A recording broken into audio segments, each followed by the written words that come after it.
பாஸ்ல பணப்பெட்டி எடுக்கிற டாஸ்க் ரொம்ப அநியாயமா இருக்கு.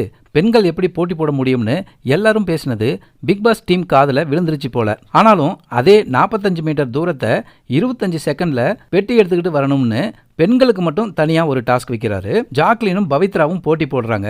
பவித்ராவுக்கு தான் கடைசியில சான்ஸ் கிடைக்குது. ஜாக்லின் விட்டு கொடுத்துறாங்க. பவித்ராவால முடியுமான்னு வீடு பரபரப்பா பார்த்துட்டு இருக்காங்க. கண்டிப்பா உன்னால முடியும் அப்படின்னு எல்லாருமே அவங்களுக்கு ஆதரவா பேசுறாங்க. முத்துக்குமரன், ரயான் 2 பேரும் எப்படி பெட்டி எடுத்துட்டு வரணும், எந்த மாதிரி எல்லாம் நீ ஓடணும் அப்படின்னு அவங்களுக்கு கொஞ்சம் டிப்ஸ் எல்லாம் கொடுக்குறாங்க. வெற்றிகரமா கடைசி செகண்ட்ல பெட்டியோட உள்ள வந்து குதிச்சுட்டாங்க பவித்ரா. இப்ப பவித்ராவுக்கு 2 லட்சம் சொந்தமாயிருச்சு.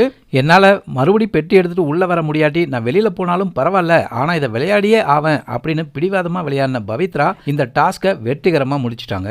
அடுத்த ரவுண்ட்ல 60 மீட்டர் விளையாடும் போது விசாலே கொஞ்சம் திணறிட்டாரு. ஆனாலும் அவர் பெட்டியோட உள்ள வந்துட்டாரு. 5 லட்ச ரூபாய் அவர் வின் பண்ணியிருக்காரு. 45 மீட்டர் கண்டிப்பா முடிக்க முடியும்னு ஜாக்லின் சொல்றாங்க. ஆனா பவித்ரா கிட்ட சண்டை போட பிடிக்காம அதை நான் விட்டு கொடுத்துட்டேன், நமக்கு சான்ஸ் கிடைக்கலையே அப்படின்னு நினைச்சு அவங்க அழறாங்க.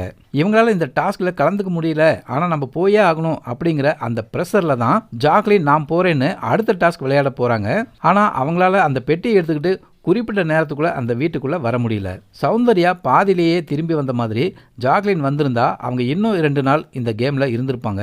ஆனா அவங்க பெட்டியை எடுத்துட்டு தான் உள்ள வரணும் அப்படின்னு நினைச்சதுனால அவங்களால உள்ள வர முடியாம ஜாக்லின் இந்த டாஸ்க்ல தோத்துட்டாங்க. இந்த டாஸ்க்ல அவங்களுக்கு எந்த பணமும் கிடைக்காம அவங்க இந்த கேம்ல இருந்து வெளியேறி இருக்காங்க. ஜாக்லினோட பயணம் இந்த டாஸ்கோட முடிவுக்கு வந்துருச்சு.